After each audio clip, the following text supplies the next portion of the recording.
죽음에서 살려주신 절대신 하나님. 47번째 사연. 축구 경기에서 넘어져 뇌진탕 일으킨 이야기. 내 나이 25살 때다. 베트남 전쟁에 2번 갔다 와서 군 제대하고 있었던 일이다.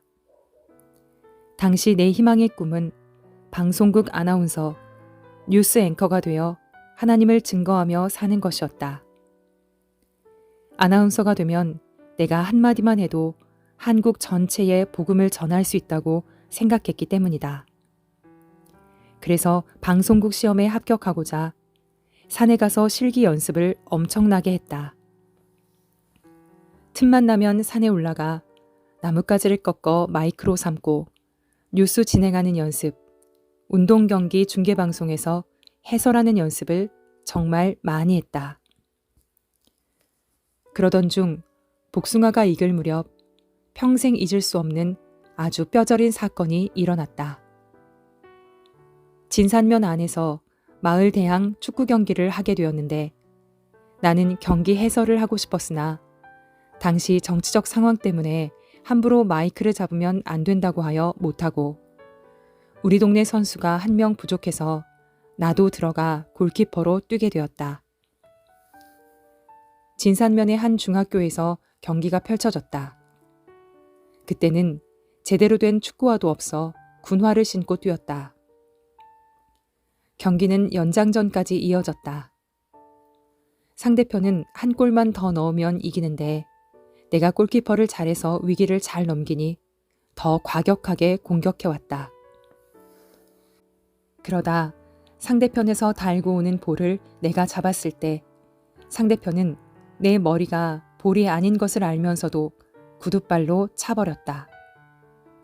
얼마나 세게 찼는지 나는 그 자리에서 3바퀴를 돌고 뒤로 넘어지면서 뇌진탕을 일으켰다. 그 순간 내 영이 빠져나와 내 육신이 반듯하게 누워있는 것을 보았다. 주변에 사람들이 모여들었다. 그때 내 귀에 죽었다. 빨리 병원에 데리고 가자. 라며 사람들이 웅성거리는 소리가 들렸다. 축구장은 아수라장이 되었다. 나를 그렇게 찼다고 우리 편과 상대편 사이에 싸움이 일어나면서 몽둥이로 때리는 일까지 벌어졌다.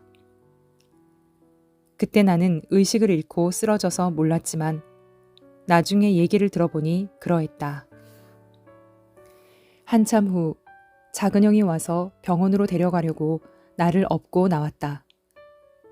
진산 보건소가 있었지만 거기서는 살릴 수 없기에 큰 병원으로 가려고 차를 기다렸다. 그런데 기다리다 보니 우선 괜찮아진 것 같았다.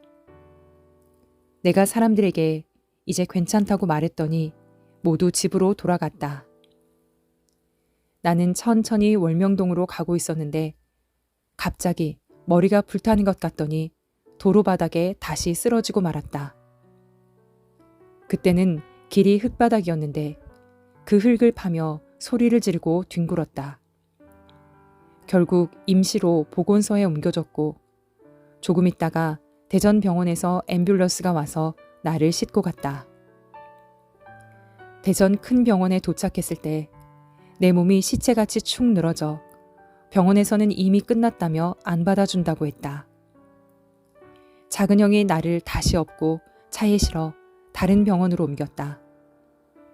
대전에 있는 병원들 중에서 차 사고로 중상을 입은 환자들을 주로 받는 병원이 있었는데 그 병원에서 겨우 나를 받아주었다.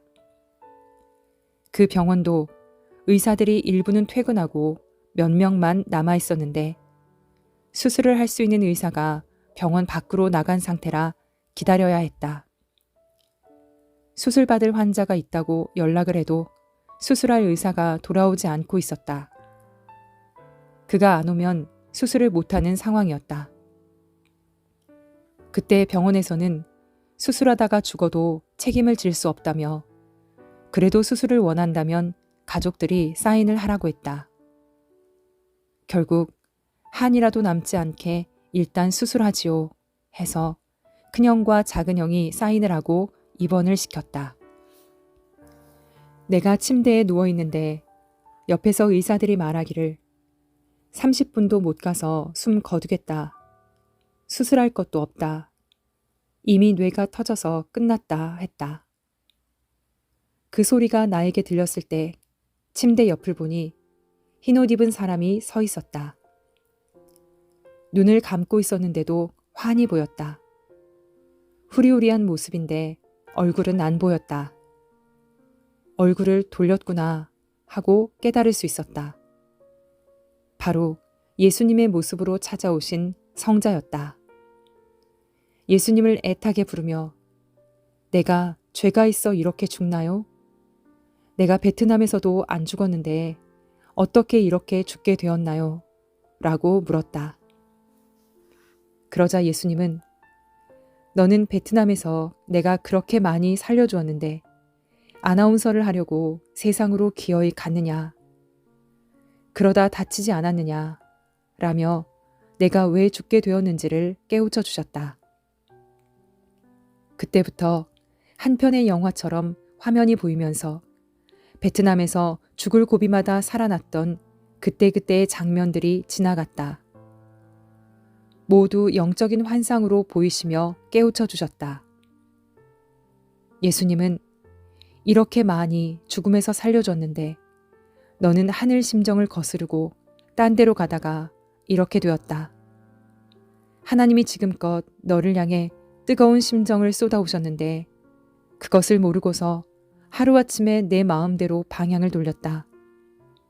세상에서 제일 무서운 것이 배신이다 라고 말씀하셨다. 나는 배신이라 하면 이제 예수님을 안 믿겠다고 배반하고 가는 것으로 알았더니 그것이 아니었다.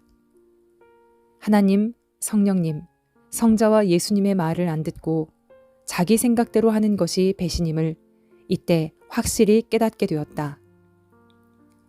내가 아나운서가 되어서 많은 사람들을 전도하려고 했던 것이라 해도 예수님은 무조건 내가 시키는 대로 했어야 했다.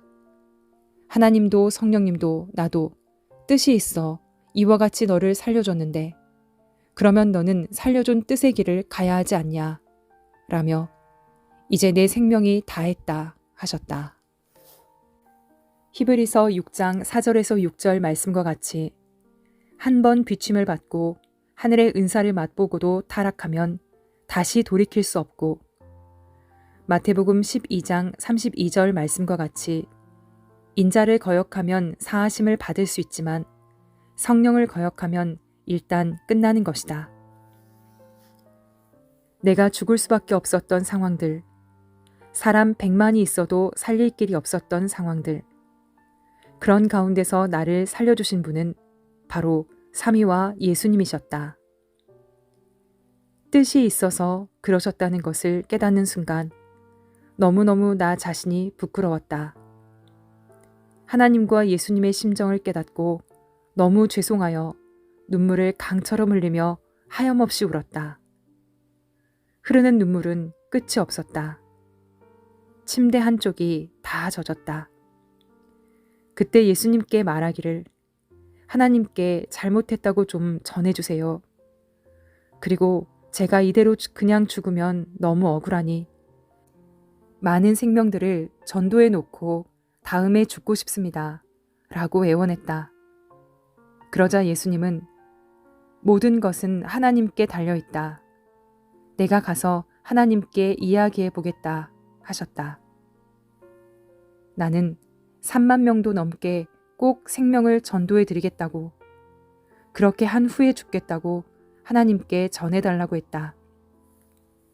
예수님이 네가 어떻게 3만 명을 전도할 거냐 하시기에 제가 사망권에 있는 자들을 다 끌고 오겠습니다. 양을 몇 마리씩 데리고 나오듯 먼저 똘똘한 자들에게 이상적인 말씀을 전해서 특공대처럼 만들고 그들이 1인당 1명씩 계속 전도하게 해서 3만 명이 하나님께 돌아오도록 만들겠습니다. 좋은 사람, 아름다운 사람, 멋있는 사람들을 전도해서 하나님과 예수님께 다 바치겠습니다. 했다. 그리고 예수님이 내게 말씀을 주고 사명을 주면 할 수 있으니 나와 함께하며 지혜를 달라고. 그러면 나는 평생 생명을 구원하는 일만 하겠다고 말했다. 그제야 예수님은 내 편으로 얼굴을 돌리시고 나를 쳐다보셨다. 그때 예수님, 잘못했습니다 하고 회개하며 다시 한번 용서를 구했다. 예수님은 내 말을 들으시고 잠깐 있어 보아라. 내가 하나님께 가서 얘기하고 너의 생명을 살려달라고 해보겠다. 갔다 오마 하시고는 사라지셨다. 초조한 마음으로 기다리고 있는데 잠시 후 예수님이 다시 오셨다. 하나님께 얘기했더니 그러면 네가 증인으로 서라 하셔서 예수님이 증인으로 서고 나를 살려주는 것이라고 하셨다. 그러면서 이제는 정말 변치 말고 해야 된다. 만일 변하면 나도 책임을 져야 한다 하셨다. 마음도 변치 말고 생각도 변치 말고 일편단심으로 나와 한 몸이 되어 살아야 한다 하고 마지막 당부를 하시고는 스르르 사라지셨다. 이렇게 영적인 상황이 진행되는 동안 1시간 40분이 지나갔다고 했다.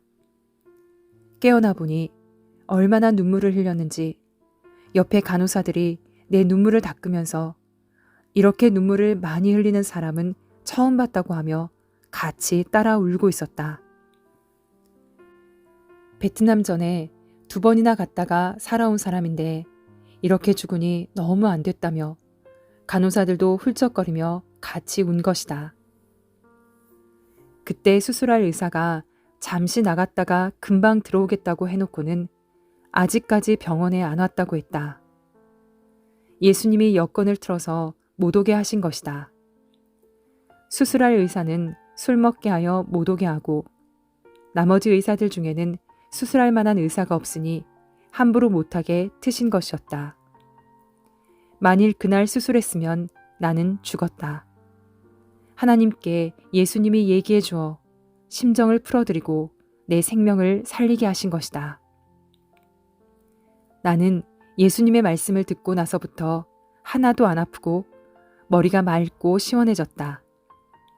의사가 아프냐고 물어서 안 아프다고 하니 주사만 놔주어 맞았다. 그러고 나서 몇 시간 후에 다시 사진을 찍어보더니 일단 수술을 안 해도 되겠다고 했다.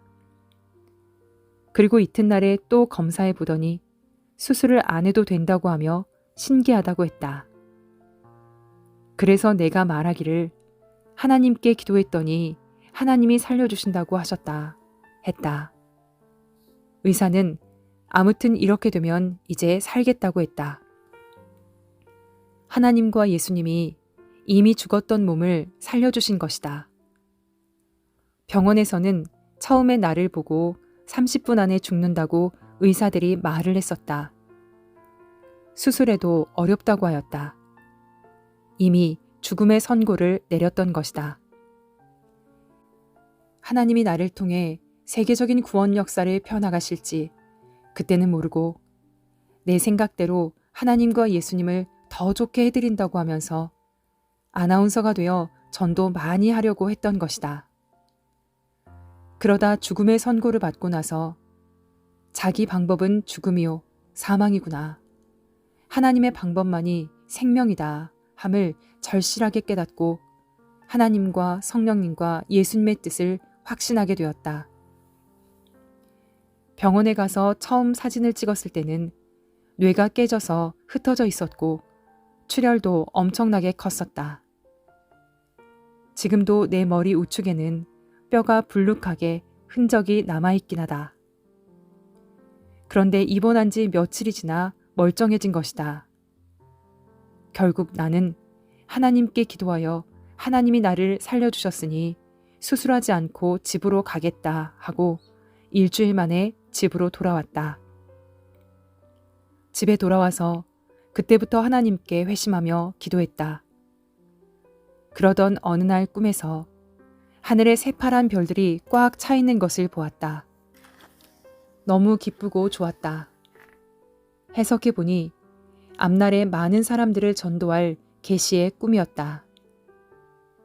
이때 예수님이 증인으로 서서 살려주지 않았으면 나는 죽었다. 그 후로 나는 변치 않고 하나님과 성령님의 말씀을 행하며 예수님이 시키는 대로 생명을 살리는 일만을 해왔다.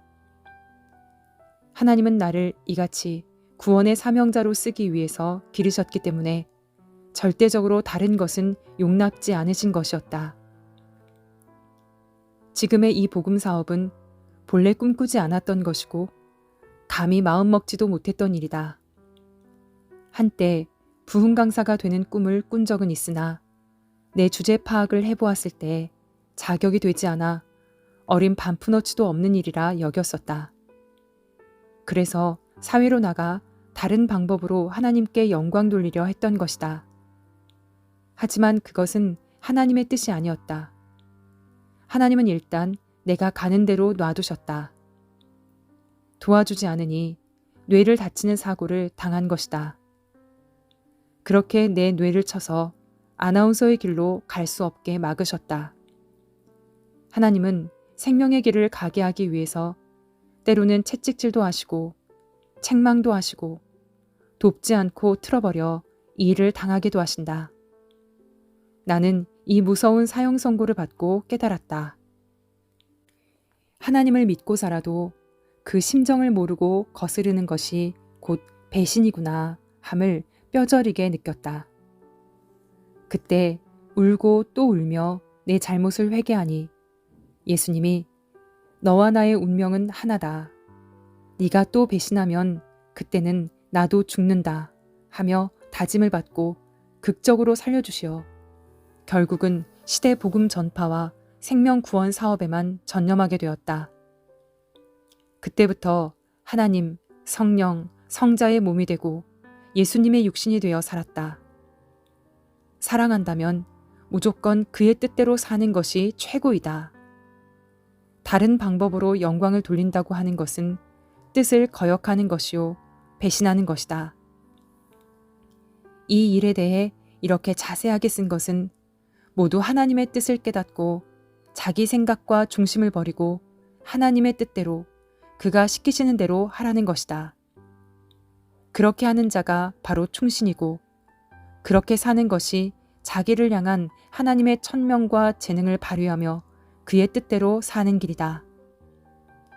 우리가 하나님의 뜻을 향해 가더라도 자신의 생각을 중심해서 하나님께 더 잘해드린다고 하며 자기 길로 가는 무지한 행실을 하게 된다. 이것을 꼭 깨달아야 된다. 무조건 하나님, 성령님, 성자와 예수님이 시키시는 대로 가야 되고 시대마다 하나님이 보낸 자가 시키는 대로 가야 된다. 제 길로 가다가는 이런 무서운 죽음을 당하게 되는 것이다. 돌이키지 않으면 육신의 생명을 잃게 된다. 나뿐만 아니라 누구든지 그렇게 대하신다는 것을 깨닫기 바란다. 삼위가 육신을 살려주는 것도 결국은 영을 살리기 위함이다. 영을 살려주면 영원히 같이 살기 때문이다. 이러한 하나님의 심정, 성령의 심정, 주의 심정을 모르면 큰 죽음의 사건이 파도처럼 밀려와 막을 수가 없다. 이런 죽음은 오직 주님만이 막아줄 수 있다. 나도 예수님이 나를 구원하며 막아주셨다. 성자가 예수님을 쓰고 행하신 것이었다. 이와 같이 생명 하나 살리려면 하나님, 성령님, 성자와 예수님, 시대의 구원자가 모두 함께 행하신다는 것을 깨닫기 바란다. 그러므로 자기 중심으로 해서는 안 된다. 그것을 하나님께 속한 걸로 생각하고 무지로 잘못 깨닫지 말아야 한다. 축구 경기 때 다친 후부터 한동안 나는 무서워서 축구도 안 하고 운동과 관련된 일에는 참여도 안 했는데 어느 날 예수님이 그것이 아니다. 내 안에 운동도 있다. 축구 예술도 있다. 하나님 안에서 얼마든지 하여라 하셔서 축구를 계속하게 됐다. 그 후로 50년 동안 해됨이 없도록 늘 보호해 주셨다. 항상 하나님이 성령과 성자와 함께 95% 이상 우리 육신의 생명을 책임져 주시고 삶을 쥐고 행하심을 깨달아라. 영의 생명도 동일하다. 삼위일체가 엄청나게 역사하셔서 우리 영을 살리셨고 또 영이 죽지 않게 늘 보호하며 행해 주심을 깨달아라.